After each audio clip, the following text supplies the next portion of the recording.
Colbyjack.net is proud to present From the Flames by Trisha M. Wilson. The people of the fire, the Blesa, led by their queens, have ruled the island of Alfeyju and oppressed the Driva, the people of the ice, for more than 16 generations. With the Drivian King in hiding and little hope on the horizon, the Driva looked to one person to save them from the vile Blesa, the Diviana.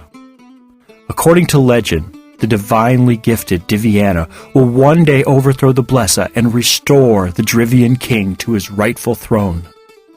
But with the search having lasted for more than 400 years, will the Diviana ever come to light?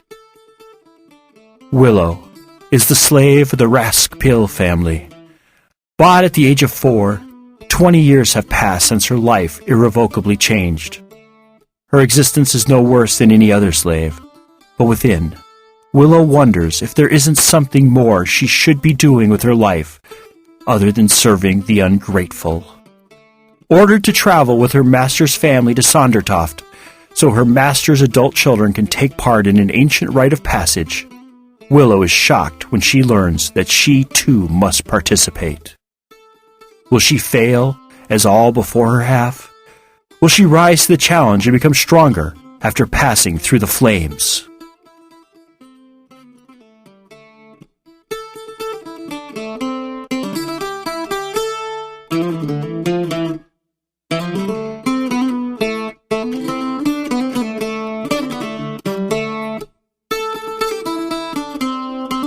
From the Flames, Episode 4. Amalek paused for a second and leaned toward the fire, as if wanting to get a better look at the 20 young people in front of him. In a hushed voice he continued, "Only days after they hid the Diviana, both of these powerful sorceresses' bodies were found lifeless in their homes. At the time, both peoples were shocked and looked mistrustfully at their brethren. But as time passed, the mistrust vanished, and their great predictions for the future were mostly forgotten. Then, not even one generation after their deaths, the scheming Blesa invaded the Driva's lands, killing all who wouldn't submit to their evil will. These battles were bloody, and not for the weak in spirit or faith. We lost thousands of brave warriors to the Blesa, but we were holding them at bay until the Battle of Neridur. 3 long days and nights our brave soldiers fought, cutting down all who opposed them. But the 4th day, the Queen's men rallied and overran our men, slaughtering everyone who wouldn't bow down before them. Not a single man survived the brutal battle, and it marked the end of our resistance. We were now without hope for the future. In order to prevent the slaughter of our women and children, the royal family admitted defeat and allowed their queen to rule over us. Our unconditional surrender, however, wasn't enough for the corrupt Blesian queen. She vowed to kill every remaining member of the Drivian royal house, thus ending any possibility of rightful opposition to her rule. With her wickedness fully entrenched, her men invaded what was left of our capital city, vowing to not let one stone standing upon another in her drive to fulfill her will. She destroyed Isar, leaving it in ruins. But a few noble souls rode ahead of the advancing foe, bearing word of the queen's wicked intent. The royal family, warned of the great threat, fled mere hours before the fall of the pride and joy of the Drivian people. From that day on, they've been hiding, waiting for the day when the gods will smite down the illegitimate rulers. Then, and only then, will they take their rightful place at the head of our people and rule us with the respect that we've been starved of for so many years. Queen after queen has had her men hunting for our current king and his family, but thanks to the few brave men and women protecting them, they have never been caught. Years after our fall, the gods smiled upon us briefly and allowed Astrid, the great-great-granddaughter of the Drivian sorceress, to find the parchment. This wondrous document detailed everything the sorceress had done in order to help the Drivian people.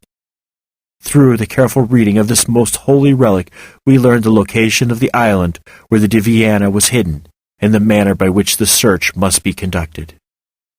It commanded us to hold a uniting festival once a year, and at that festival, all who had turned 24 during the past year must come and present themselves.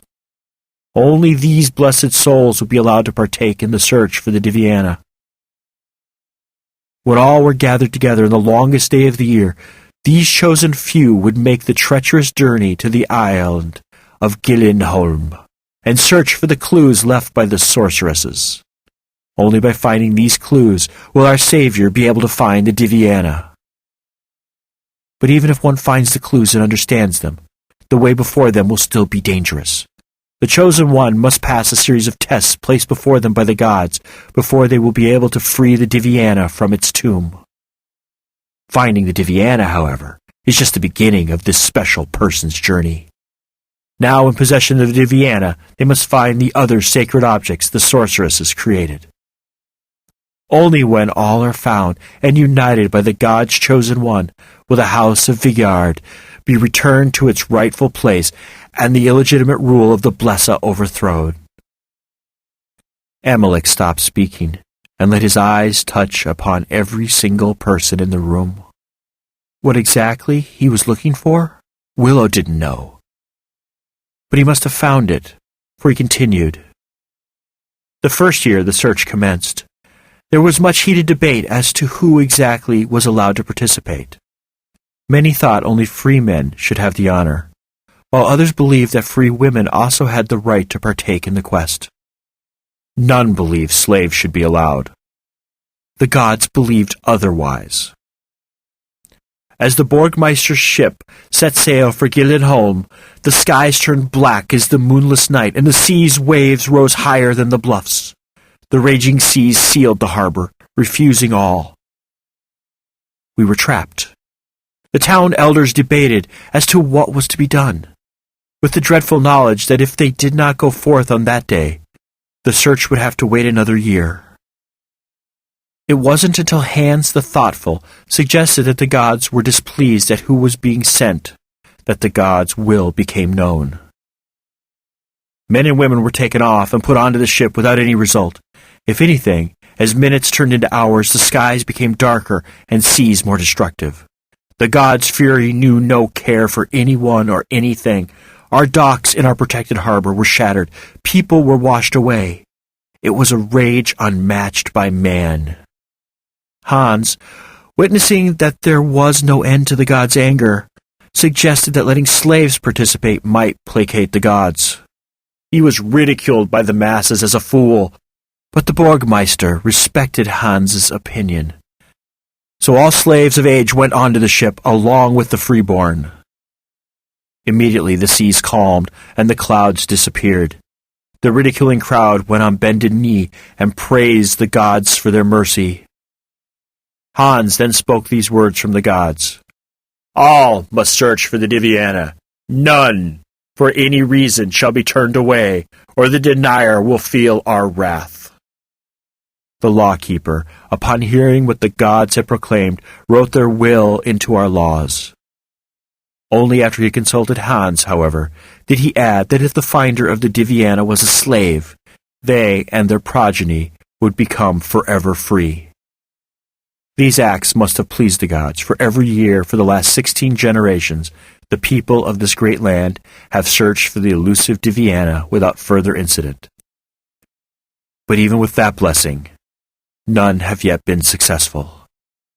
Many Blesian spies have claimed to have found the Diviana, only to be proven frauds and charlatans. In addition, those corrupt enough to set foot on Gyllenholm on other days of the year have come face to face with the evil island spirits who protect the Diviana from usurpers. Their deformed and mangled bodies have washed up upon our shores, a warning to all who would refuse to heed the will of the gods.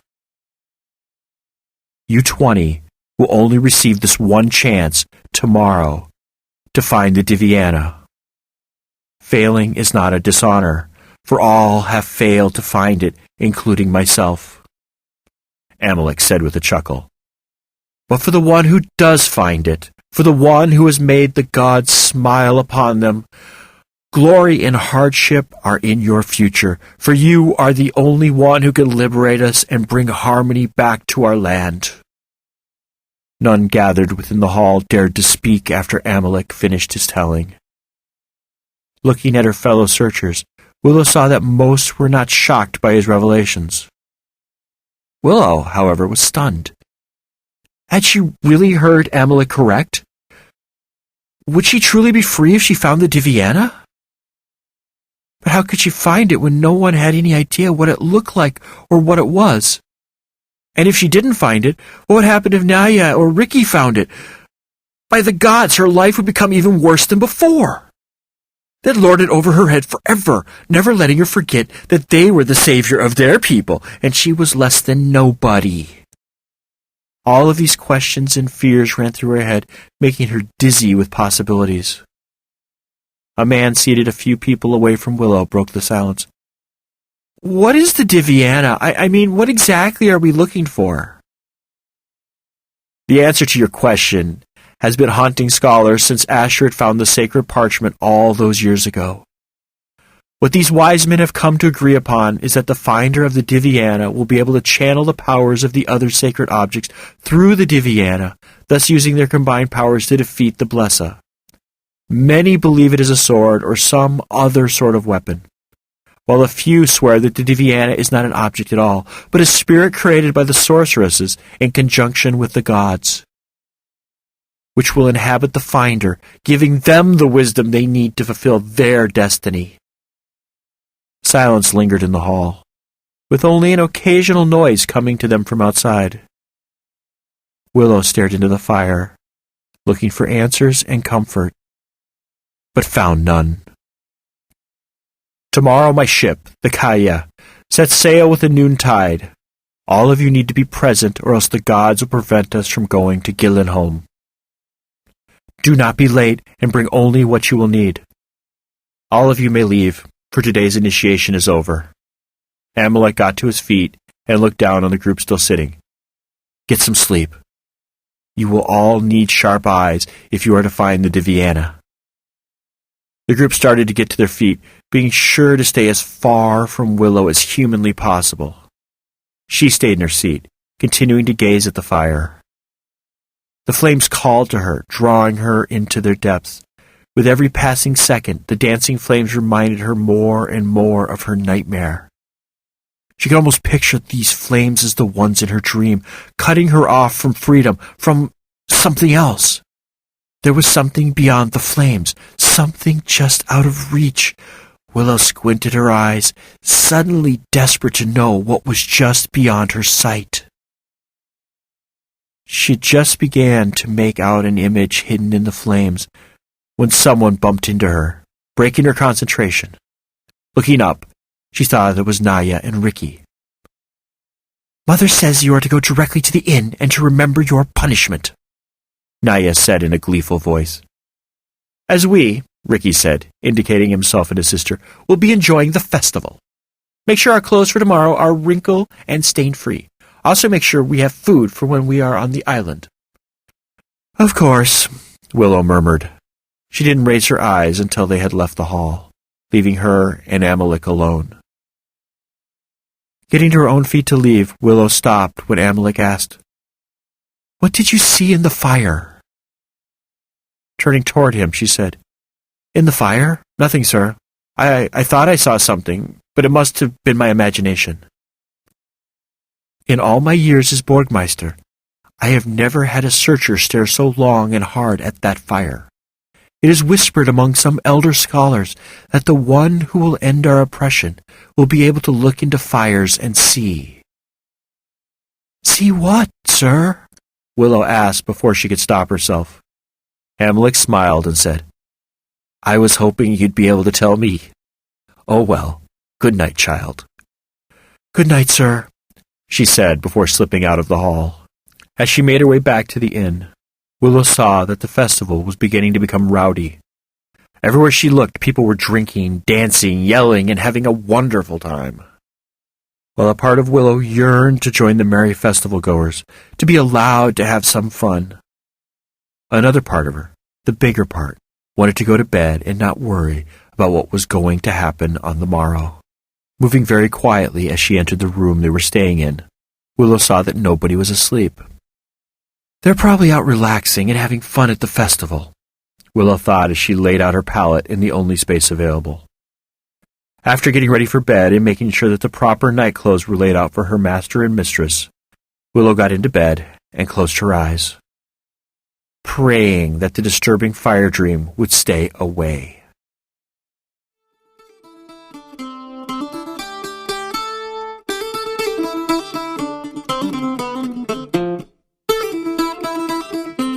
This work is released under Creative Commons Attribution, Non-Commercial, Share-alike license.